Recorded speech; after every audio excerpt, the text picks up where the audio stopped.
selamat pagi Bapak Ibu Saudaraku yang dikasihi oleh Tuhan. Shalom. Shalom. Saya melihat wajah-wajah yang diberkati Tuhan pada pagi hari ini. Yang diberkati Tuhan, boleh lambaikan tangan kita tinggi. Tepuk tangan sorak-sorai bagi dia. Haleluya. Pagi hari ini, pagi yang indah ini, mari sama-sama kita datang dengan penuh kerinduan, datang dengan penuh ucapan syukur atas penyertaan Tuhan yang sudah kita alami sepanjang minggu ini. Karena kasih setianya itu baik dan tidak pernah berakhir dalam hidup kita. Oleh karena itu saya undang kita semua tundukkan kepala dan bersatu hati kita akan berdoa. Bapa, kami mengucap syukur Tuhan atas kebaikan yang boleh kami alami sampai hari ini Tuhan. Kami percaya kami ada sebagaimana kami ada hari ini Tuhan. Itu semua karena anugerah-Mu. Itu semua bukan karena kuat hebat kami ya Tuhan. Pagi hari ini Tuhan kami datang di hadirat-Mu Tuhan. Kami hendak memuji, memuliakan Engkau Tuhan. Dan juga akan bersama-sama belajar firman-Mu Tuhan pada pagi hari ini Tuhan. Kiranya Tuhan Kau melawati setiap kami dengan urapan-Mu yang dari tempat maha tinggi Tuhan. Sehingga Tuhan, ketika kami pulang dari tempat ini Tuhan, kami merasakan berkat yang luar biasa. Hidup kami diubahkan dan hidup kami dipulihkan Tuhan. Terima kasih Tuhan. Kami awali pertemuan kami pada pagi hari ini hanya di dalam nama Tuhan Yesus Kristus. Setiap kita yang percaya bersama dengan saya berkata amin. Buka hati kita bersama Bapak Ibu Saudaraku.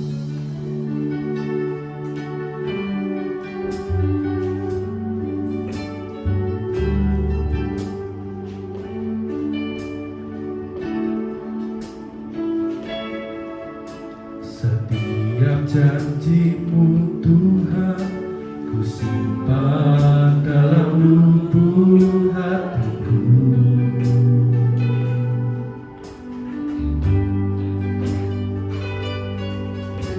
Lewati setiap masalah, tiap tetes air mata dalam hidupku.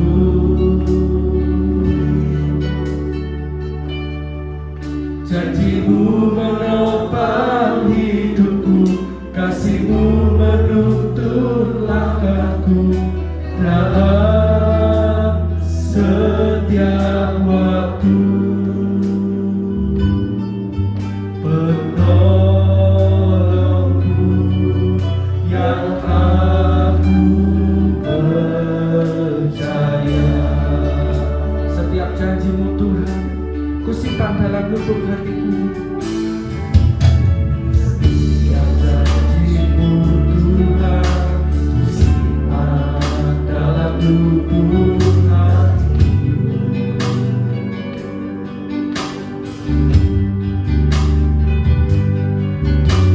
Lewati setiap masalah dan tetes air mata dalam hidupku.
kasih Tuhan. Penyertaan-Mu sungguh sempurna dalam hidup kami.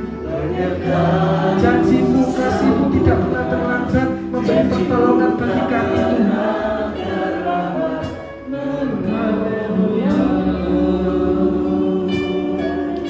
Kami bersyukur Tuhan, ya Allah seperti Engkau Tuhan.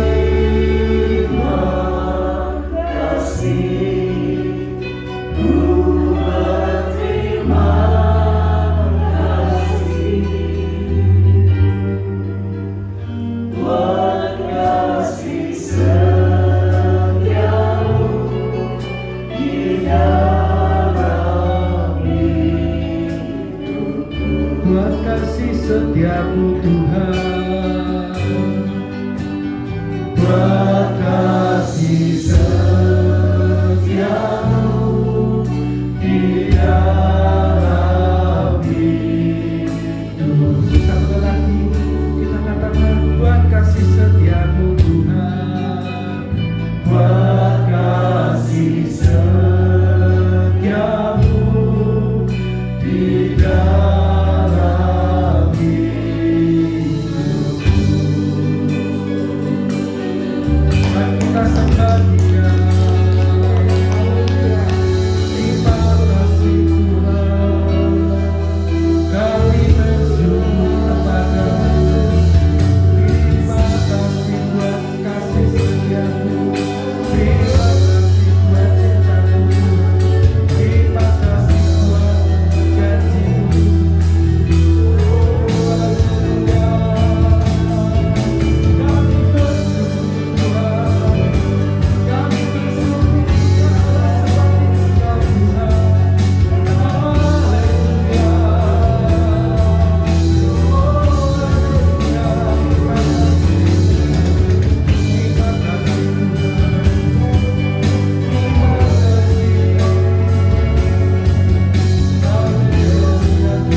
Bersyukur sebab janji-Mu tidak pernah terlambat menolong kami Tuhan. Haleluya Tuhan. Terima kasih buat kasih setiamu, penyertaan-Mu sempurna. Penyertaan-Mu sempurna, janji-Mu tak pernah terlambat menolongku.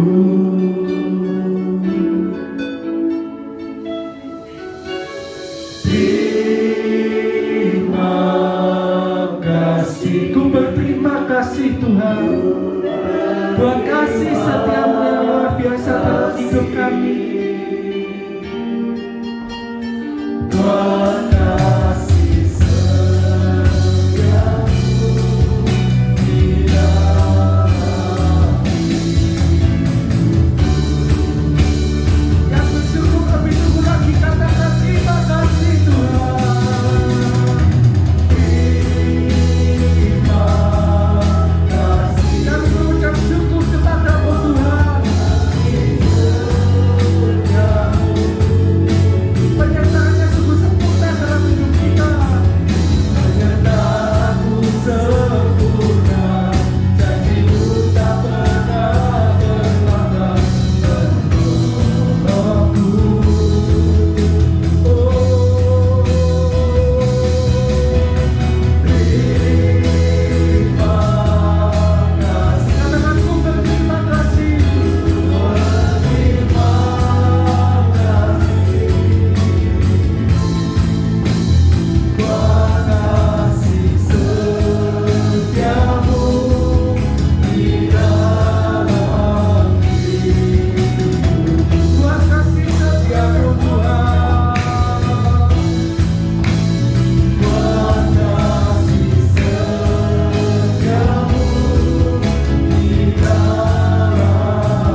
Di dalam nama Tuhan Yesus Kristus, kami siap Tuhan untuk bersuka cita.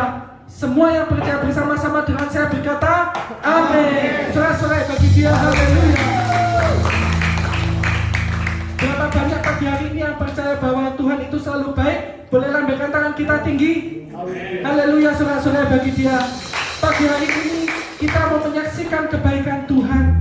Kita mau bersaksi dengan saudara-saudara seiman kita. Kita mau berkata Tuhan itu baik bagi kita semua. Yang siap membagikan kebaikan Tuhan, kasih salam kanan kiri, katakan Tuhan itu baik buat kita semua.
mempersiapkan hati dan pikiran kita untuk menerima kebenaran firman Tuhan.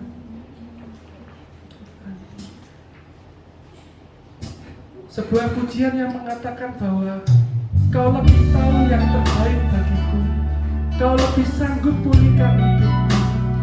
Ku berserah, ku percaya, hanya Yesus penolong yang setia.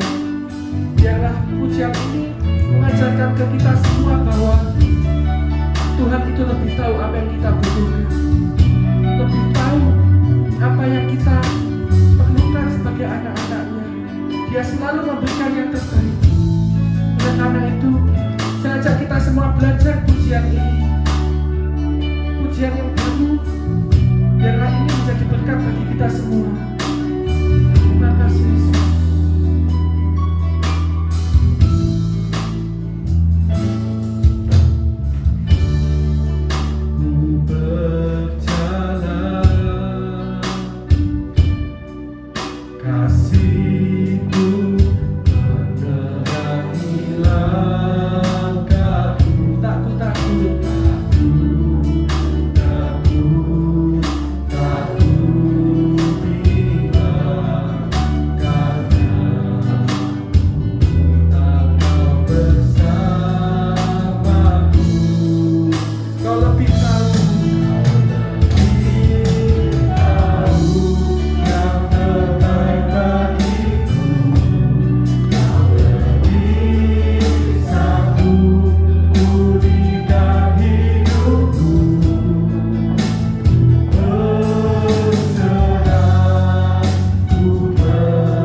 Yesus.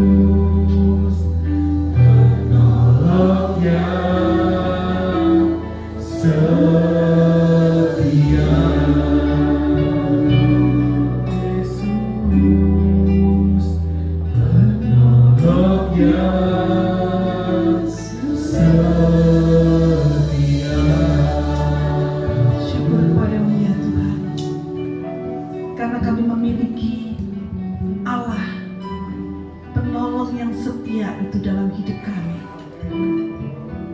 Kami tidak perlu takut dalam menghadapi situasi gelombang yang ada di sekitar kami, karena kami tahu kami aman di dalam naungan tangan Tuhan, dan kami mau terus berjalan bersama dengan Tuhan. Kami tidak tahu apa yang ada di depan kami, tetapi satu hal yang kami tahu, kami aman karena kami digandeng oleh Tuhan. Dalam melewati tahun yang baru, tahun 2023 ini Tuhan, kami mau berkomitmen kembali di hadapan Tuhan untuk lebih lagi mendekatkan diri kepadamu, untuk dipimpin oleh firman Tuhan, sehingga kami mengerti kemana kami harus melangkah. Kami tahu Tuhan arah tujuan hidup kami, sehingga kami tidak tersesat dan kami boleh masuk ke dalam kemuliaan bersama dengan Tuhan di surga nanti. Sebentar kami mau mendengarkan firman-Mu. Segala pujian yang sudah kami naikkan ke hadirat Bapa, kiranya Tuhan menerima dengan senang hati.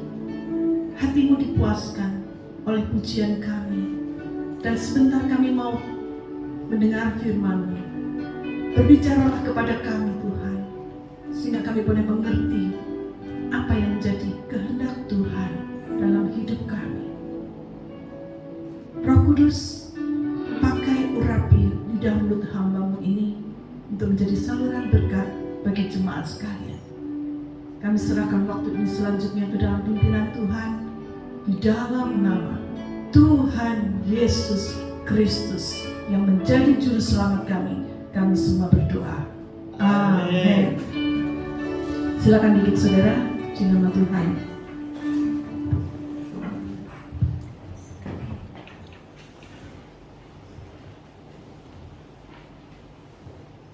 Ada sebuah lagu yang berjudul Bridge Over Troubled Water.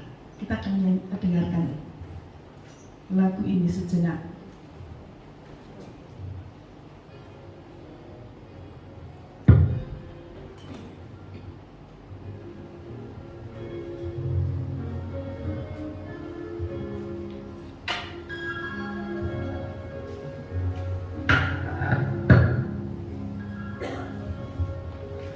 When you're feeling small, when tears are in your eyes, I'm crying, I'm on your side. Oh, darling, it's your and friends just can't be found. Lagu ini mengisahkan bagaimana seorang pria yang rela mengorbankan dirinya bagi kekasihnya. Dia rela menjadi jembatan yang melampaui air yang bergelora, yang menimpa kehidupan dari kekasihnya. When you're on the street, when evening falls so hard.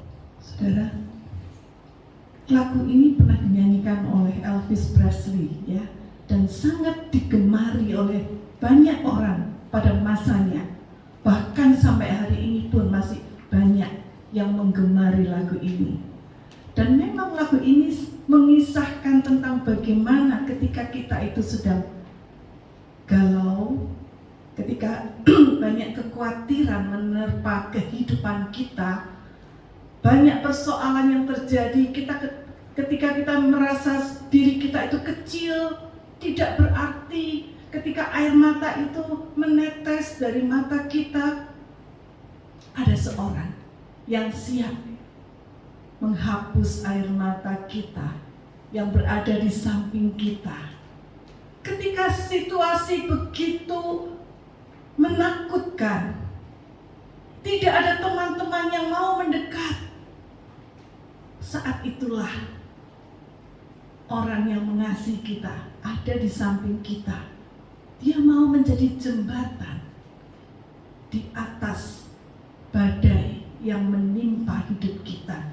Dia mau merelakan dirinya untuk mengorbankan dirinya untuk bisa menjadi jembatan sehingga orang yang dikasihinya itu bisa melangkah maju.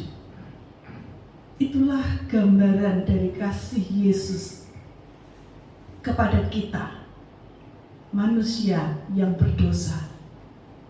Ketika kita menghadapi situasi yang sangat menakutkan dan kelihatan seperti deadlock, ya, tidak ada jalan keluar lagi, saat itulah Allah mengirimkan anaknya yang tunggal, Yesus, untuk datang ke dunia menjadi jembatan.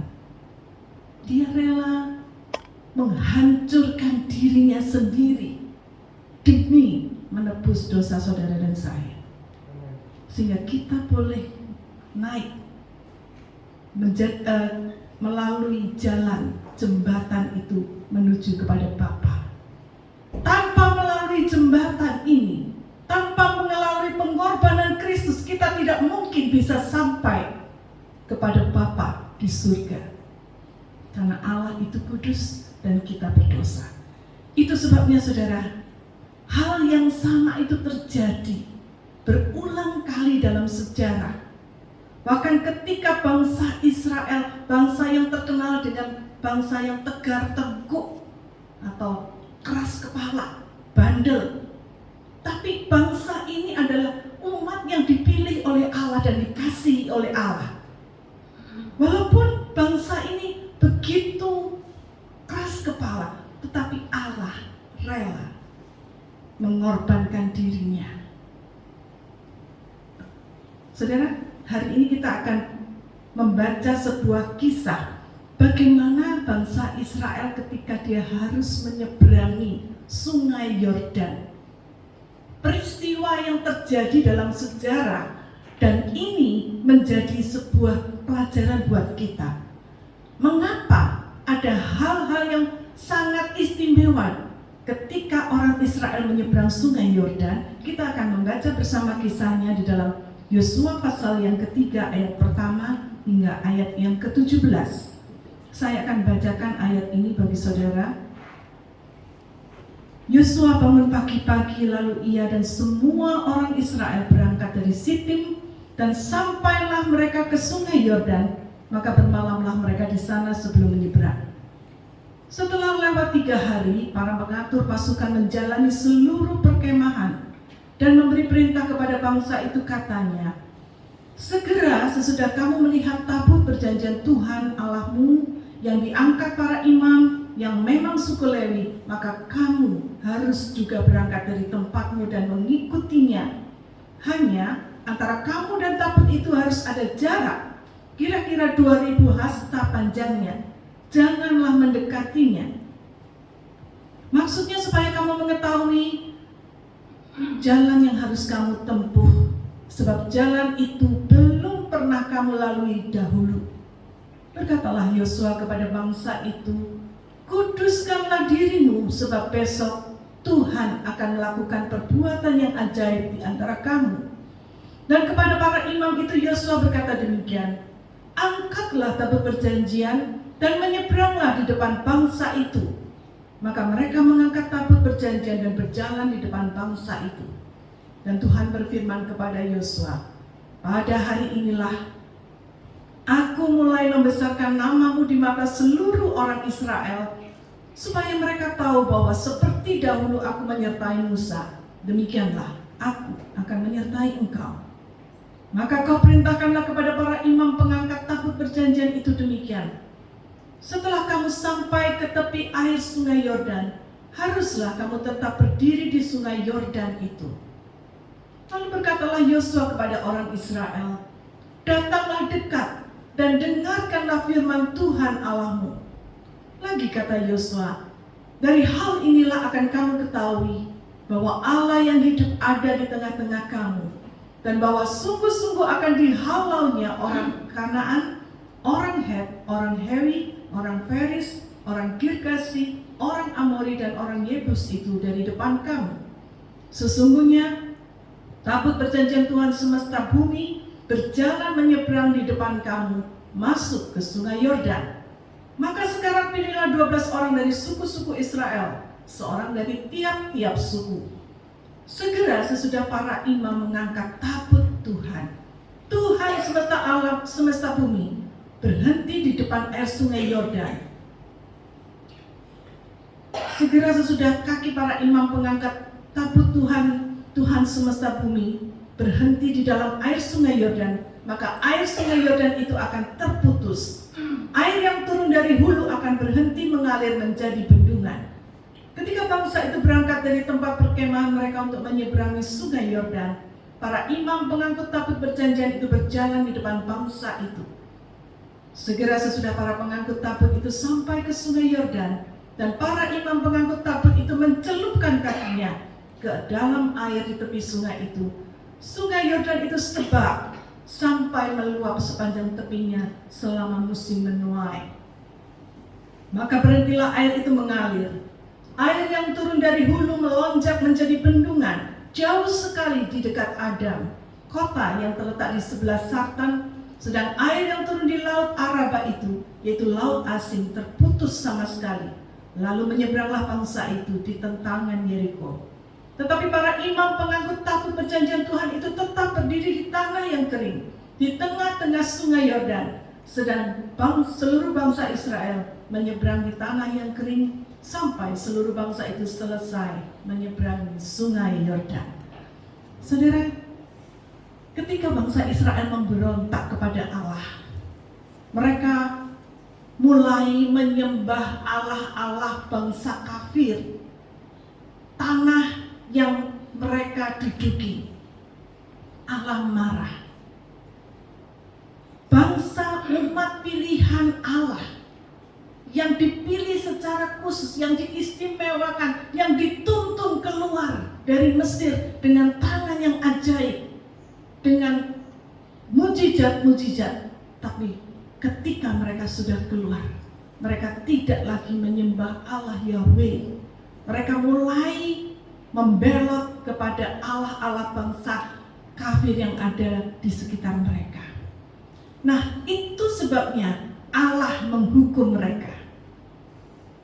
Kita lihat bagaimana selama 400 tahun sebelumnya bangsa Israel sudah mengalami kekejaman, penjajahan, penindasan dari bangsa Mesir. Dan ketika mereka keluar, mereka juga harus terus mengalami hukuman, yaitu mereka harus berputar-putar di padang gurun yang gersam, yang kering, yang panas, yaitu di padang gurun Paran. Dan pada waktu itu Musa sudah menjadi tua, lalu dia digantikan oleh penerusnya, yaitu Yosua. Saudara, masa yang panjang. Mereka itu sebetulnya kalau mau jalan lurus gitu aja juga hanya bisa ditempuh dalam waktu singkat. Tetapi mereka harus berputar selama 40 tahun. Ini disebabkan karena bangsa Israel adalah bangsa yang keras kepala. Dan kalau kita lihat di dalam kitab Yosua mulai dari ayat yang pertama, di situ mengisahkan bagaimana Tuhan memerintahkan Yosua untuk merebut tanah Kanaan. Jadi ketika Musa sudah tua, dia digantikan oleh Yosua. Saat itulah mereka sudah sampai di perbatasan, tinggal menyeberang saja dan mereka tiba di tanah yang dijanjikan Tuhan, yaitu tanah Kanaan. Nah, Yosua diperintahkan oleh Tuhan untuk merebut tanah Kanaan, ya. Mulai dari ayat 1, ayat 2, di situ merupakan perintah Tuhan, ya. Sesudah Musa hamba Tuhan itu mati, berfirmanlah Tuhan kepada Yosua bin Nun, abdi Musa demikian, hambaku Musa telah mati, sebab itu bersiaplah sekarang, seberangilah sungai Yordan ini, engkau dan seluruh bangsa ini menuju negeri yang akan kuberikan kepada mereka, kepada orang Israel itu. Setiap tempat yang akan diinjak oleh telapak kakimu, kuberikan kepada kamu seperti yang telah kujanjikan kepada Musa. Ini janji Tuhan. Ini perintah kepada Yosua untuk bisa merebut tanah Kanaan. Nah, lalu kalau kita melihat bagaimana di pasal yang kedua, Yosua mengirim pengintai. Ada 2 orang pengintai yang dikirim dari Sitim, ya, tempat di mana mereka berkemah, untuk masuk ke kota Yeriko. Nah, kota Yeriko ini adalah kota yang sangat strategis. Ini adalah tempat yang di mana mereka ini merupakan tempat militernya, ya. Jadi tempat ini sangat strategis dan itulah yang akan mereka duduki. Tapi kota Yeriko itu punya tembok pertahanan yang begitu tebal dan begitu kuat, sehingga tidak mudah orang bisa masuk ke dalam kota itu. Nah, saudara, apa yang terjadi ketika 2 orang pengintai ini sudah bisa masuk ke dalam kota Yeriko dan mereka dilindungi oleh Rahab, yaitu seorang pelacur, ya. Tetapi yang kemudian karena dia mau melindungi 2 pengintai yang utusan dari Yosua ini, akhirnya Rahab dan keluarganya diselamatkan. Nah, bagaimana ketika kita melihat mereka harus setelah akhirnya kedua pengintai ini memberikan kabar yang positif, akhirnya dalam pasal yang ketiga yang telah kita baca bersama dikatakan dalam ayat yang pertama, Yosua bangun pagi-pagi. Nah, apa yang akan kita pelajari di sini? Kita baru menapaki 15 hari dalam tahun ini, tahun 2023 ini. Sama seperti Yosua dan bangsa Israel ketika mereka harus menyeberangi sungai Yordan. Sungai Yordan itu saudara tahu bahwa sungai itu tidak terlalu lebar, ya. Dia kalau dari atas itu hanya kelihatan seperti ular gitu ya, kecil dan sempit tetapi panjang, ya. Lebarnya itu hanya 1 mil. 1 mil itu sekitar 1,6 km. Jadi tidak terlalu lebar untuk ukuran sebuah sungai. Tetapi istimewanya aliran sungai Yordan itu begitu keras. Airnya itu mengalir begitu keras. Apalagi pada saat itu adalah musim menuai. Dan biasanya itu ada tambahan air dari lelehan salju dari Gunung Libanon, ya, karena musim panen itu biasanya panas, ya, sehingga salju-salju itu meleleh dan masuk ke sungai Yordan, sehingga hal itu menambah debit airnya itu semakin tinggi dan semakin kencang airnya. Nah, Yosua diperintahkan untuk menyeberangi sungai Yordan itu. Karena untuk masuk ke tanah perjanjian, jalan satu-satunya adalah mereka harus menyeberangi sungai Yordan. Nah, apa yang kita pelajari di awal tahun 2023 ini? Allah sudah menyediakan jembatan, ya. Seperti lagu tadi, a bridge over troubled water, ya. Dengan kedatangannya, dia menjadi jembatan antara kita dengan Allah. Yang perlu kita lakukan adalah kita harus taat pada perintahnya. Tema kita tahun 2023 ini adalah memilih lebih taat kepada Allah. Itu sebabnya mari kita saat ini melihat apa yang harus kita lakukan di tahun yang baru ini. Ketika kita harus melangkah menyeberangi sungai Yordan kehidupan dalam hidup kita. Kita tidak tahu alirannya begitu deras, begitu berbahaya. Mungkin juga saat ini kita sedang menghadapi hal-hal yang berbahaya, hal-hal yang sulit, masalah dalam hidup kita. Kita juga harus menyeberangi sungai Yordan itu. Lalu apa yang harus kita lakukan agar kita sampai ke tanah perjanjian yang dijanjikan oleh Tuhan itu? Ada 6 langkah yang harus kita pelajari. Yang pertama, Yosua bangun pagi-pagi. Dia dan semua orang Israel yang berangkat dari Sitim itu sampai ke tepi sungai Yordan. Nah, saudara, Yosua berangkat pagi-pagi. Jadi langkah yang pertama itu adalah segera mengambil tindakan. Setelah mendapat berita dari 2 pengintai, masuk.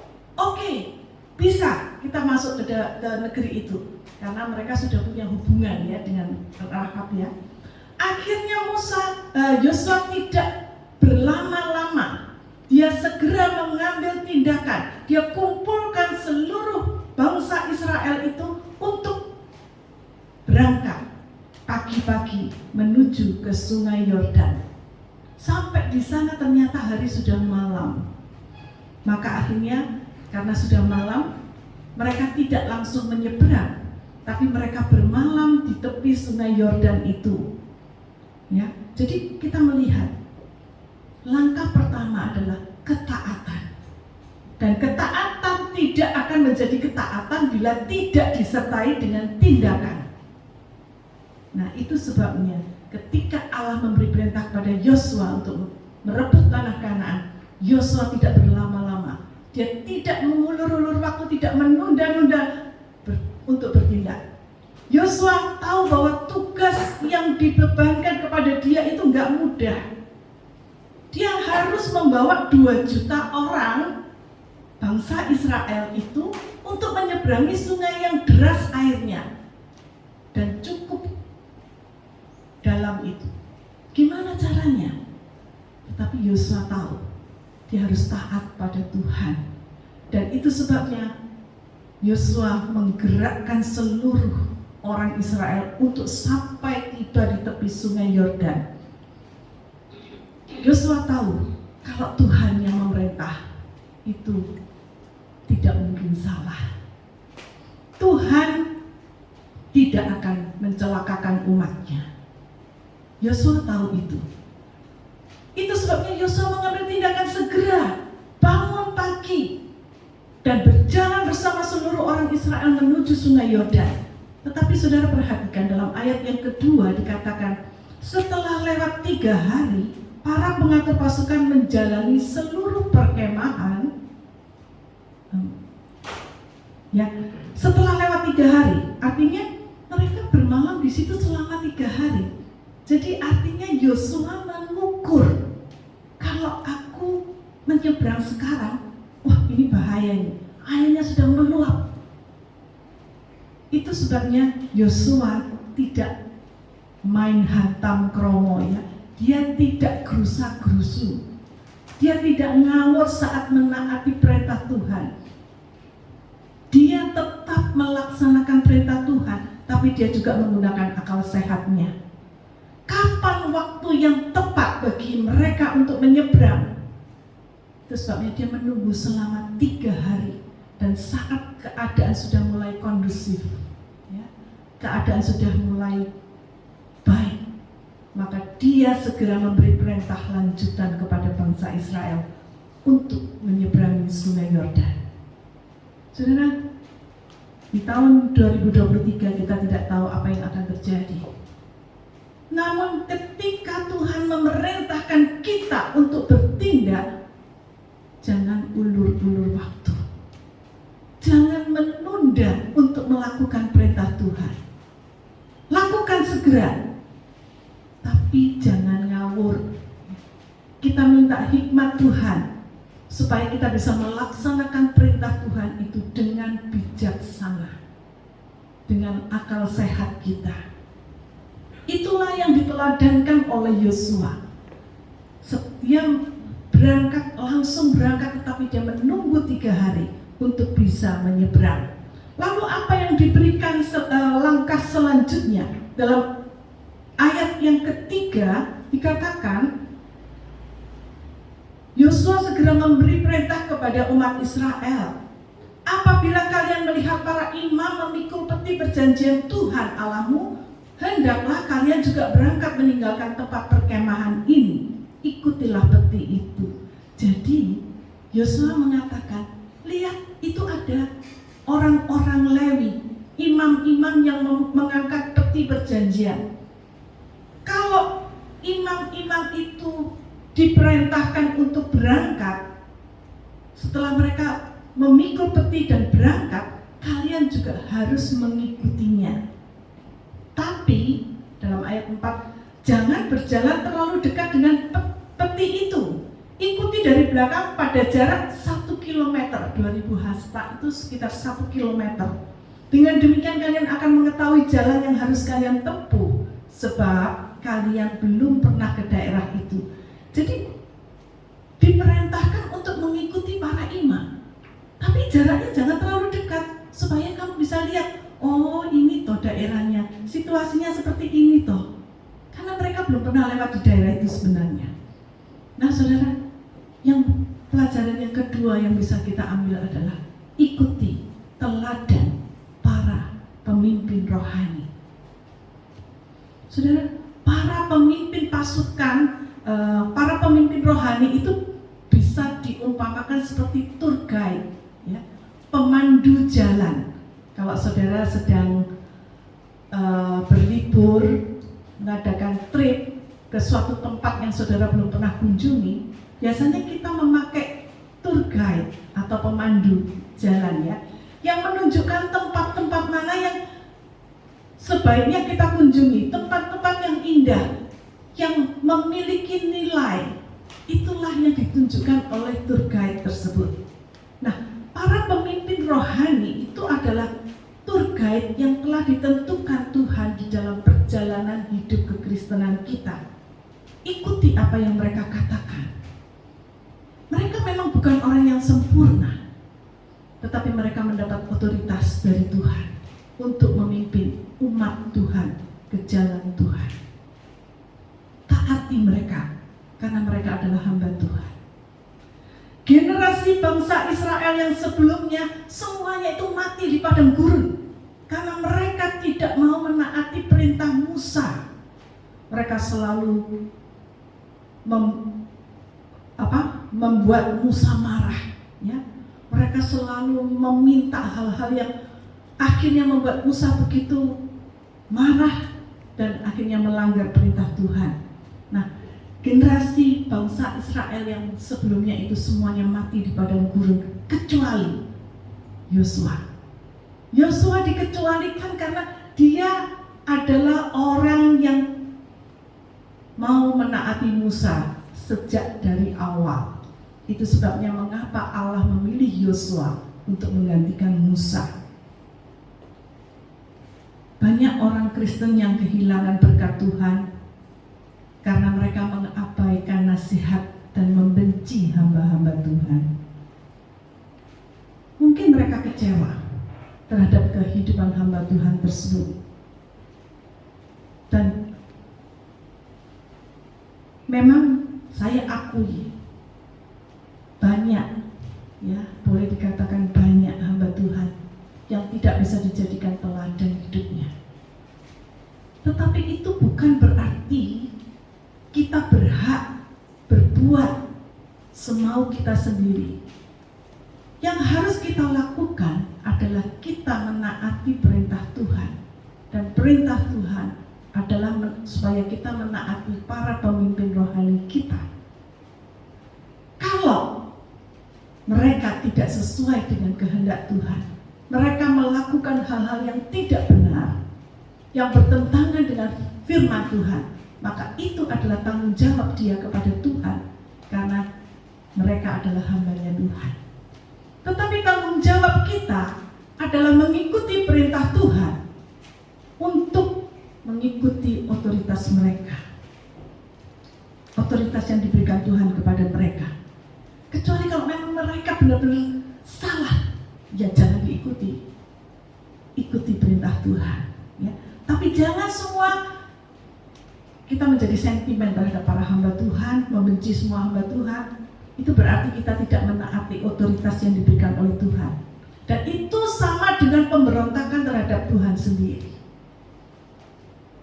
Saudara, saya harus katakan ini dengan berat hati, karena saya melihat ada banyak anak Tuhan yang akhirnya mundur gara-gara kecentok, kecewa dengan hamba Tuhan.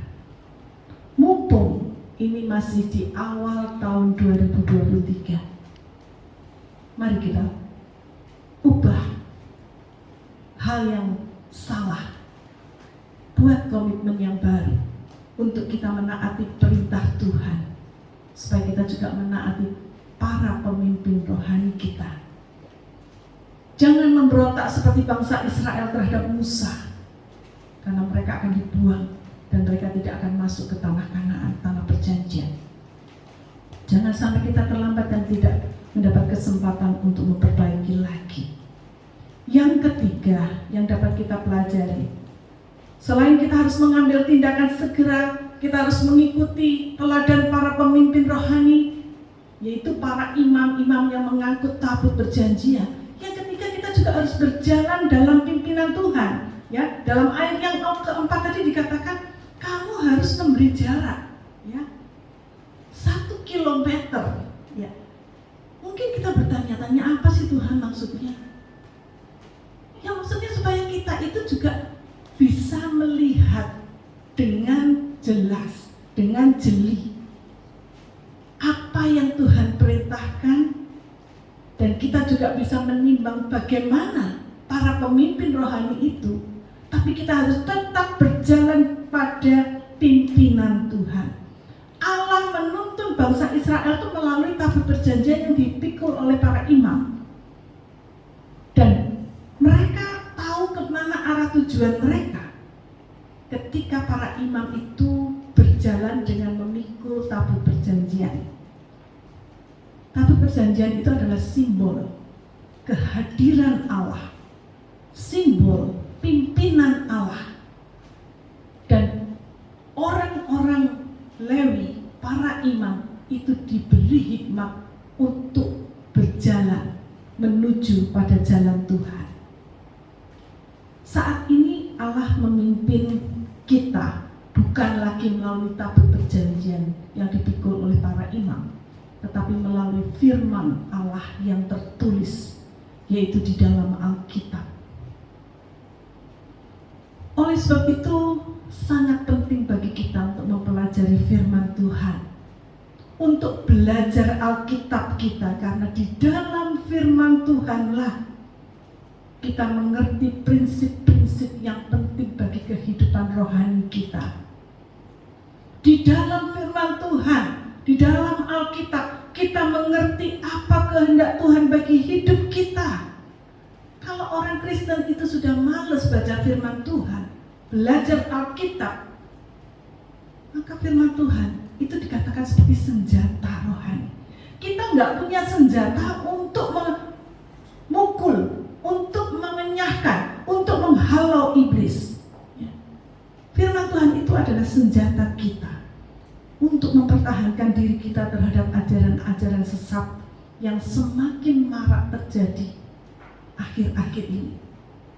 Sudah tahu, beberapa waktu yang lalu saya dapat kiriman artikel, yaitu bahwa para pemuja setan dari The Satanic Temple,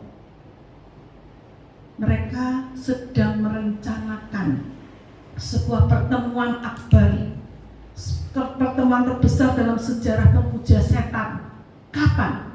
Tanggal 28 sampai 30 April. Di mana? Di Amerika, tepatnya di Boston. Saudara, semakin banyak pengikutnya loh. Dan siapa yang disasar? Yang disasar adalah orang-orang Kristen yang tidak mau belajar firman Tuhan dengan sungguh-sungguh. Anak-anak muda yang semangatnya oke, tetapi mereka tidak mau menaati firman Tuhan. Bukan berarti itu adanya di luar negeri tuh. Di Indonesia pun banyak, walaupun mungkin tidak terekspos. Tapi sudah ada gereja-gereja setan bermunculan di mana-mana. Di Kota Malang pun ada. Nah, itu sebabnya saudara, mari kita hati-hati. Tahun 2023 kita harus menetapkan komitmen. Aku mau belajar firman Tuhan lagi. Aku mau dipimpin oleh Tuhan. Kita tidak tahu apa yang terjadi di depan kita karena kita belum pernah melewati sebelumnya. Ketika COVID-19 mulai pertama kali muncul, semua orang bingung karena mereka nggak tahu gimana cara mengatasinya. Bahkan para ahli dokter-dokter juga kebingungan, diberi obat apa sih? Dikasih ini kok nggak cocok, dikasih itu nggak cocok, akhirnya banyak yang meninggal. Tahun 2023 kita juga nggak tahu apa yang ada di depan kita. Tetapi banyak orang memprediksi bahwa tahun 2023 adalah tahun kegelapan. Bukan kesuraman, tapi kegelapan. Dan itu sesuatu yang mengerikan. Seperti kita harus menyeberangi sungai Yordan yang alirannya begitu deras. Mengerikan. Apakah kita bisa sampai tiba di seberang dengan selamat? Kalau kita mau taati firman Tuhan, berjalan dalam pimpinan Tuhan, mendekatkan diri kepada Tuhan, karena itu adalah satu-satunya tempat yang aman bagi kita. Kita tidak perlu takut mati, saudara, ya, karena seperti Rasul Paulus yang mengatakan, bagiku hidup adalah Kristus dan mati adalah keuntungan. Jadi hidup mati itu enggak masalah buat kita orang percaya, karena hidup kita ada di dalam tangan Tuhan. Itu sebabnya semakin mendekatlah kepada Tuhan, ya. Kalau kita salah kita akan dihajar, tapi anak kecil yang dihajar dan kemudian dia memeluk ayahnya, hajarannya enggak sakit, saudara. Karena kalau hajarannya terlalu keras, kena ayahnya sendiri, karena dia memeluk ayahnya. Demikian juga dengan kita. Mendekatlah kepada Tuhan, karena disitulah tempat yang paling aman. Selain itu, selain kita diminta untuk hidup dengan dekat dengan Tuhan, kita juga diminta untuk tetap dalam persekutuan dengan anak-anak Tuhan yang lain. Bangsa Israel begitu banyak jumlahnya. Dan kalau mereka pergi tidak mau mengikuti rombongan itu, mereka tidak akan bisa menyeberang. Tapi ketika mereka bersekutu bersama, mengikuti perintah para imam, dan mereka menyeberang bersama, mereka akan selamat. Itu sebabnya hari ini kita diingatkan kembali supaya kita tidak meninggalkan persekutuan dengan anak-anak Tuhan yang lain. Karena disitulah kita mendapatkan kekuatan yang baru, semangat yang baru. Kita saling menopang, saling mendukung, saling berbagi beban. Ibrani 10:25 mengatakan, hendaklah kita tetap berkumpul bersama-sama dan janganlah lalai seperti orang lain. Kita harus lebih setia, saling menguatkan. Sebab kita tahu bahwa tidak lama lagi Tuhan akan datang. Tidak lama lagi. Kalau kita memisahkan diri dari persekutuan, kita tidak akan kuat. Tidak ada yang mendukung, tidak ada yang menopang. Yang ketiga, yang keempat, di dalam ayat yang kelima dikatakan, berkatalah Yosua kepada bangsa itu, kuduskanlah dirimu, sebab besok Tuhan akan melakukan perbuatan yang ajaib di antara kamu. Hal yang keempat yang kita perlu lakukan adalah pelihara kekudusan. Apa sih maksudnya kekudusan? Kekudusan itu berarti, menguduskan diri itu berarti memisahkan diri dari yang jahat, ya. Menguduskan diri berarti membuang segala hal yang kotor, yang tidak berkenan kepada Tuhan. Itu kita buang, pisahkan diri. Nah, firman Tuhan juga mengatakan, berusahalah hidup damai dengan semua orang, kejarlah kekudusan. Ya, itu dalam Ibrani 12:14. Kejarlah kekudusan, ya. Sebab tanpa kekudusan kita tidak mungkin bisa melihat Allah. Kita tidak mungkin bisa ketemu dengan Tuhan kalau hidup kita tidak mulai sekarang menjaga kekudusan. Yosua memberi perintah agar bangsa Israel menguduskan diri sebelum mereka menyeberangi sungai Yordan. Mengapa? Karena dosa itu yang bisa merintangi jalan kita menuju ke seberang. Dosa merintangi hubungan kita dengan Tuhan dan menjadikan kita orang Kristen yang kalah. Kita tidak bisa melihat keajaiban Tuhan dinyatakan kalau kita masih hidup dalam kubangan dosa. Bila kita, tetapi sebaliknya kalau kita mau sadar, ya saya orang berdosa, saya telah melakukan kesalahan, dan kita mau mengakuinya di hadapan Tuhan dan kembali bertobat kepada Tuhan, maka dosa-dosa kita akan diapakan saudara? Diampuni, dihapus. 1 Yohanes 1 ayat 9. Jika kita mengaku dosa kita, maka Dia adalah setia dan adil. Dia akan mengampuni segala dosa kita dan menyucikan kita dari segala kejahatan. Diampuni, disucikan dari segala kejahatan kita. Saudara, ada satu kutipan yang sangat indah ya, dan ini sangat menegur saya. Kutipan ini mengatakan, you cannot reach for anything new if your hands are still full of yesterday's junk. Kita tuh tidak bisa meraih sesuatu yang baru, menerima sesuatu yang baru kalau tangan kita itu masih penuh dengan sampah-sampah masa lalu. Ya, apa sampah masa lalu kita? Mungkin kebencian, mungkin amarah, mungkin itu penyesalan, kekecewaan, luka-luka batin kita, rasa bersalah, ketakutan, kemarahan dan sebagainya. Kalau itu masih kita simpan, masih kita emang-emang, kita nggak mau buang, maka kita tidak akan bisa menerima sesuatu yang baru, yang lebih baik, yang lebih mulia, yang lebih indah, yang Tuhan mau kasih ke kita. Itu sebabnya buang dulu, sucikan, sehingga tangan kita kosong. Itu sebab, dan kita bisa menerima berkat-berkat yang indah, yang baru dari Tuhan. Amin.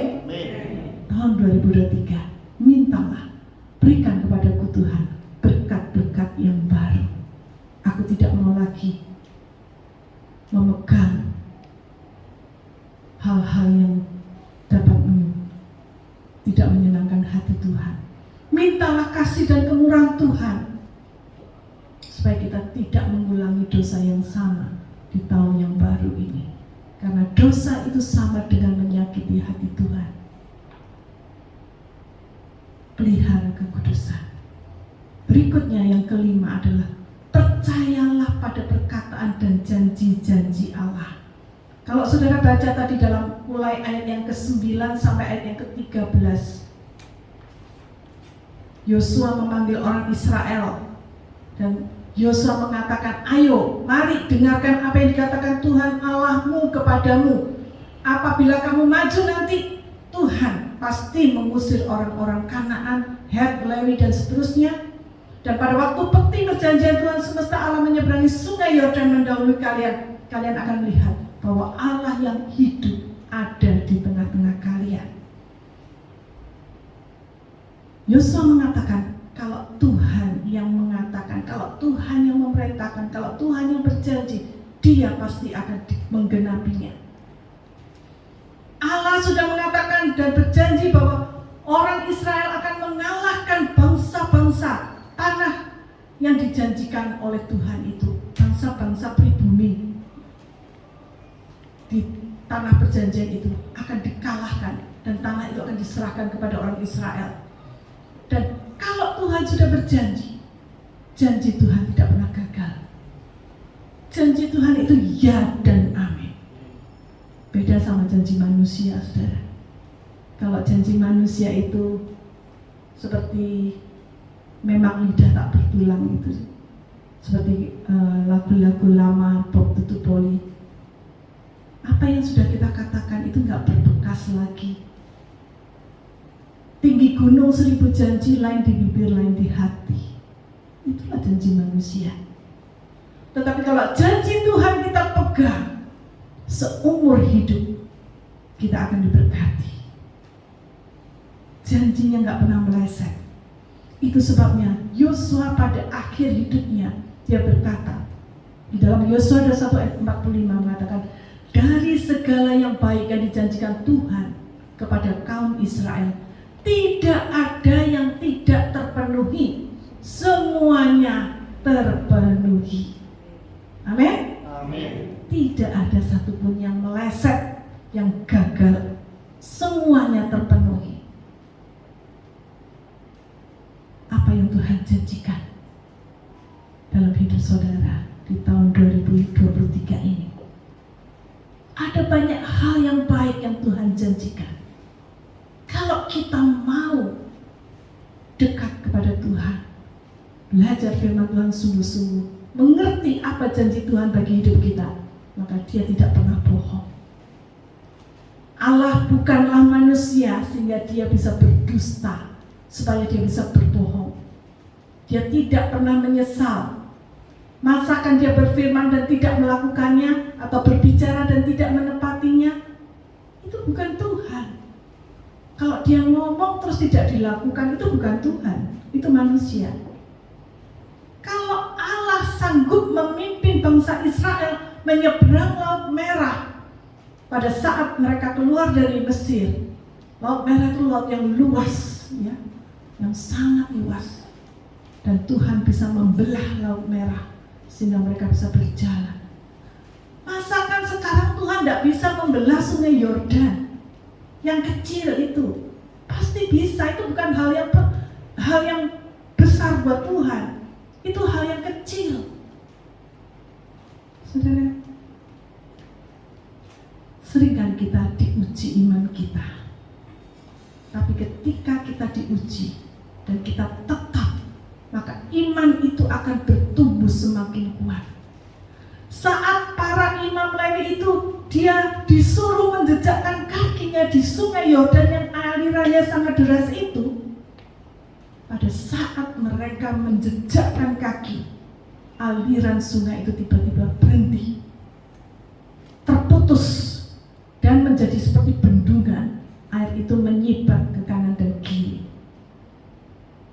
sehingga ada space, ada tempat yang lapang, yang kering, di mana orang Israel bisa lewat di tengah-tengahnya. Ketika tabut perjanjian yang dipikul oleh para imam itu menjejakkan kakinya di aliran Sungai Yordan, saat itulah air itu berhenti mengalir dan menyibat, sehingga mereka bisa jalan dengan aman dan nyaman sampai tiba di seberang. Practical faith involves risk. Iman yang dipraktekkan itu mengandung risiko. Ada risikonya. Imam-imam mungkin mikir gini, iya kalau airnya berhenti, iya kalau stop, kalau enggak berhenti, ya kita tenggelamlah bersama-sama. Saudara, hal itu memang bisa terjadi kalau itu tidak diperintahkan oleh Tuhan. Kalau mereka tidak menaati perintah Tuhan, hal itu bisa terjadi. Tapi kalau itu diperintahkan oleh Tuhan, tidak mungkin Tuhan mencelakakan umatnya. Yang perlu kita lakukan adalah taati perintah Tuhan. Melangkahlah dengan iman dan percayalah bahwa Ia akan menolong kita tepat pada waktunya. Amin. Inilah yang harus kita lakukan di tahun 2023. Satu hal yang penting yang harus kita lakukan agar selalu kuat dalam iman kita adalah kita mengingat apa yang Tuhan sudah lakukan di masa lalu terhadap umatnya. Kalau Tuhan sudah melakukan hal ini kepada orang Israel, Tuhan juga sanggup melakukan hal yang sama kepada kita. Bukan berarti lalu kita coba-coba, ayo kita sama-sama yuk melangkah ke sungai, ya kita rame-rame, kita lihat apa Tuhan bisa. Loh, emang diperintahkan Tuhan enggak? Kalau enggak diperintahkan Tuhan ya jangan coba-coba. Petrus diperintahkan oleh Tuhan, ayo kamu turun dari kapal, jalan di atas air. Petrus nurut. Tapi kita jangan coba-coba kalau kita nggak disuruh oleh Tuhan. Pasti kita akan tenggelam. Ya saudara, itu sebabnya saya tidak tahu saat ini apa yang sedang saudara alami. Sungai-sungai yang sangat deras, tantangan-tantangan yang berat dalam hidup saudara. Mungkin itu masalah di dalam rumah tangga saudara, dalam pekerjaan saudara, di sekolah saudara, atau mungkin hubungan yang tidak harmonis.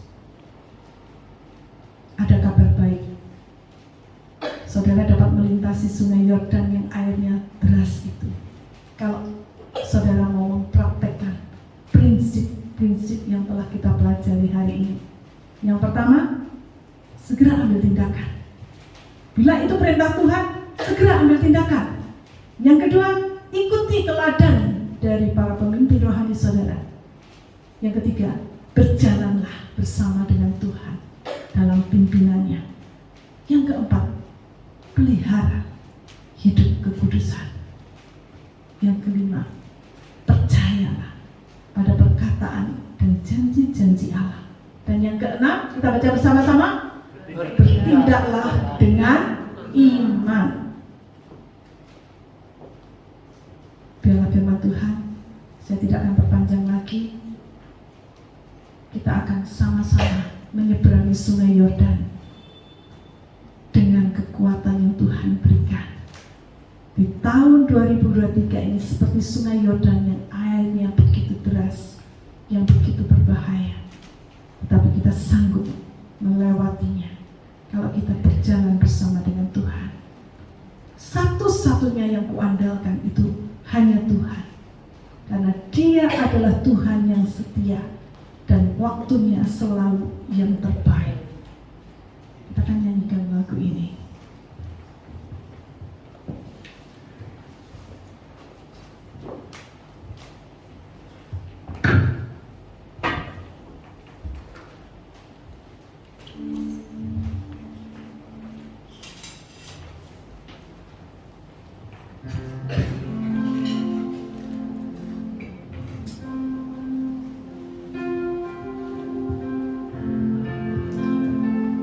Satu-satunya yang kuandalkan, satu-satunya yang kupercaya, hanya Tuhan, tidak ada yang lain.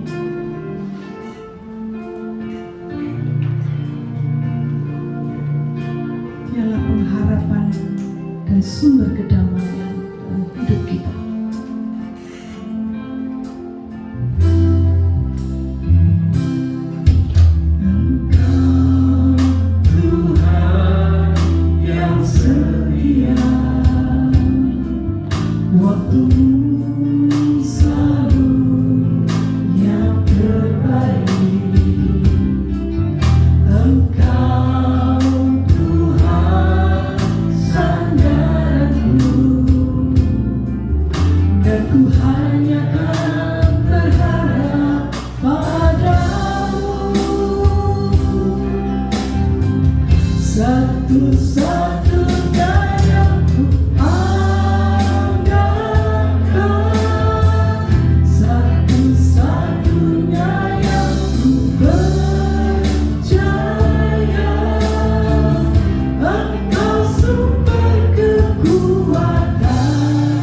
Sumber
doa.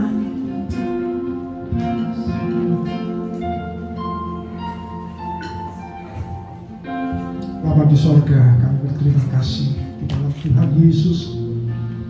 Pagi hari kami diteguhkan, kami dikuatkan ya Tuhan. Firman Tuhan yang mengajari kami supaya di tahun yang akan kami lalui ini Tuhan, kami tidak tenggelam, kami tidak hanyut di tengah-tengah gelombang arus yang deras, karena Engkau Tuhan Allah yang berjanji, Engkau yang menjadi jembatan bagi kami. Engkau yang akan membawa kami berjalan maju, tidak mundur, tetapi maju untuk meraih setiap janji Allah. Terima kasih Tuhan, Engkau mengajari kami dasar-dasar supaya kami bisa masuk dalam rancangan Tuhan, meraih setiap janji Allah. Terima kasih Tuhan Yesus. Terima kasih Allah Kudus, Engkau begitu mengasihi kami. Kalau kami ada sampai saat ini, kalau Engkau membawa kami masuk di tahun ini ya Tuhan, tahun 2023, kami percaya ada janji Allah yang Tuhan sediakan untuk tahun ini. Maka kami tertuju kepada Engkau Tuhan. Kami mau belajar lebih taat kepada Engkau ya Tuhan. Kami mau belajar lebih mengandalkan Engkau. Oh Tuhan, kami menanggalkan setiap beban-beban kami, setiap sampah-sampah yang ada dalam hati kami, yang membawa kami tidak bisa masuk dalam rancangan-Mu, yang membuat kami tidak bisa meraih janji Allah yang mulia, yang besar. Kami mau tanggalkan semuanya di dalam nama Yesus. Biar kami Tuhan boleh menjadi anak-anak Tuhan yang bergerak maju, yang meraih janji Allah, yang tidak menunda-nunda waktu, tetapi kami boleh percaya penuh kepada Engkau ya Tuhan. Berikan Roh Kudus terus dalam hidup kami. Jangan ambil Roh-Mu yang kudus dalam hidup kami sepanjang tahun ini ya Tuhan. Tuntun kami masuk dalam kebenaran demi kebenaran-Mu, biar setiap janji Allah digenapi dalam setiap pribadi kami di dalam nama Yesus. Terima kasih Tuhan, terima kasih. Engkau sudah berfirman, Engkau sudah mengajari kami. Kami percaya firman Tuhan tidak sia-sia, tapi jadi dasar setiap langkah dan keputusan yang akan kami ambil. Sekarang kami boleh belajar Tuhan, mengenal Engkau lebih dalam melalui setiap hal yang Tuhan izinkan kami alami. Entah itu tidak baik sekalipun, kami percaya Engkau sudah mengajari kami untuk melangkah maju, melewati arus air yang deras sekalipun. Sebab kami tidak sendirian, tetapi Engkau yang berjalan bersama kami. Bahkan Engkau berkata pada waktu kami tidak sanggup melewatinya, Engkau yang menggendong kami. Terima kasih Bapa Surgawi. Terima kasih, kami percaya inilah waktunya Tuhan. Kemuliaan Tuhan makin nyata. Pada waktu kegelapan itu makin pekat, terang itu akan makin nyata dalam hidup kami. Terima kasih Bapa, terima kasih. Kami mengucap syukur buat firman-Mu. Kami percaya setiap kami diberkati. Haleluya, terpuji nama-Mu. Kau berkati Ibu Kris Tuhan, gembala di tempat ini, dengan suaminya Pak Yohanes Tuhan, dan hamba-hamba-Mu ini Tuhan bergandengan. Engkau pakai Tuhan jadi alam Tuhan yang besar, jadi alam Tuhan membawa jemaat Tuhan yang Tuhan percayakan, yang Tuhan akan bertambah-tambahkan dalam pelayanannya Tuhan, untuk setiap anak-anak Tuhan masuk dalam rancangan Tuhan lebih besar lagi. Berkati hamba-Mu ya Tuhan, berikan hikmat demi hikmat-Mu, semakin Tuhan Engkau ungkapkan setiap kehendak Tuhan untuk membawa jemaat Tuhan terus berjalan maju dan keluar sebagai pemenang-pemenang di tahun ini. Terima kasih Bapa, terima kasih. Berkati domba-domba Tuhan yang hadir di tempat ini saat ini. Tangan Tuhan yang Engkau ulurkan bagi setiap anak-Mu. Kami percaya ada kuasa yang terjadi pada waktu Allah hadir di tengah-tengah kami. Dan kami percaya setiap kami dipulihkan di dalam nama Tuhan Yesus. Terima kasih Bapa, terpuji nama-Mu. Kami naikkan setiap ucapan syukur dan doa kami di dalam satu nama, yaitu Tuhan Yesus Kristus, Allah kami, penyelamat kami. Haleluya. Amin.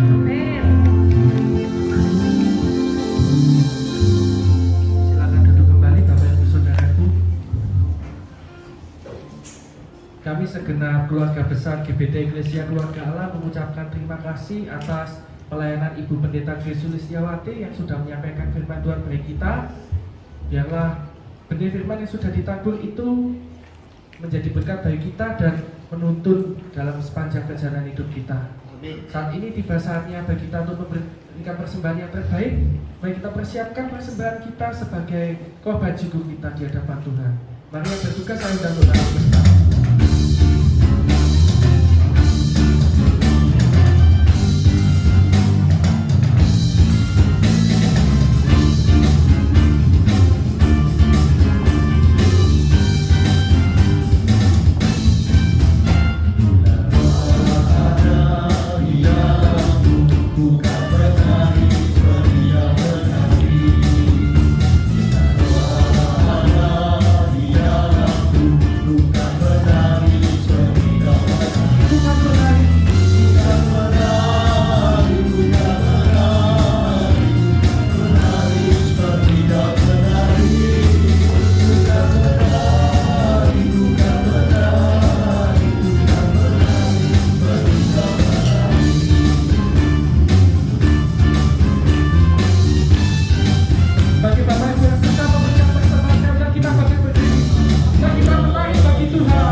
Kami bersyukur Bapa untuk anugerah dan kemurahan Tuhan yang luar biasa.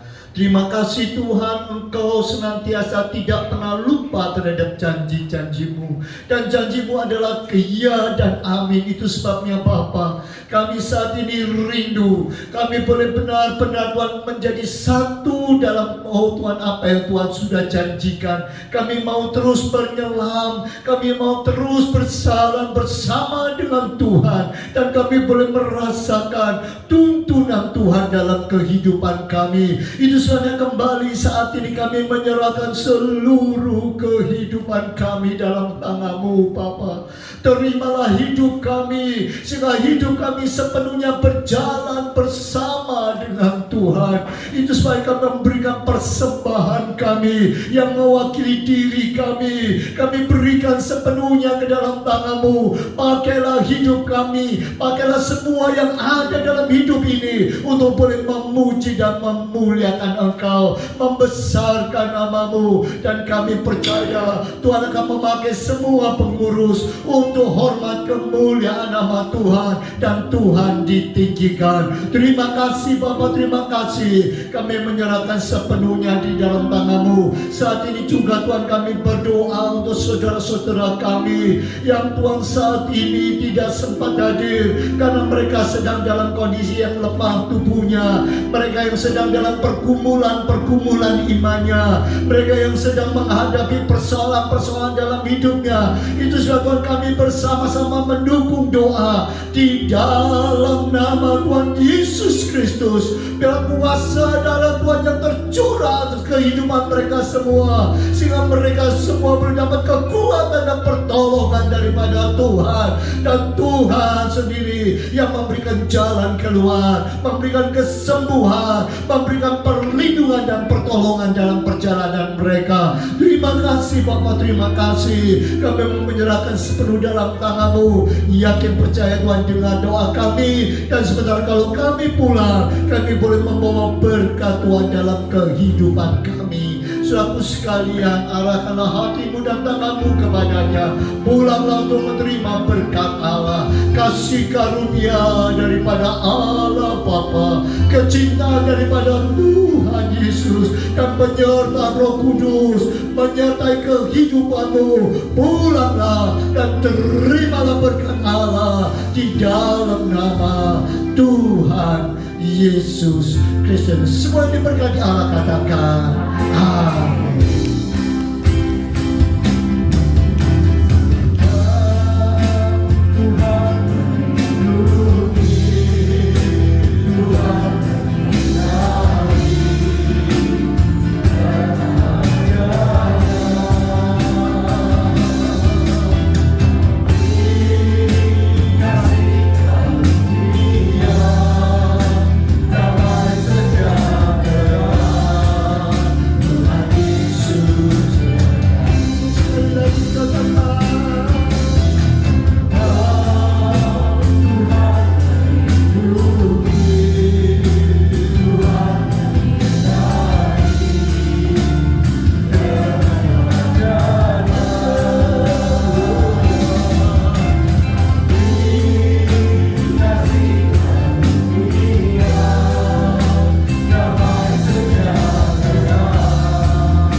Kebenaran firman Tuhan, mengambil komitmen untuk melakukan dalam hidup ini.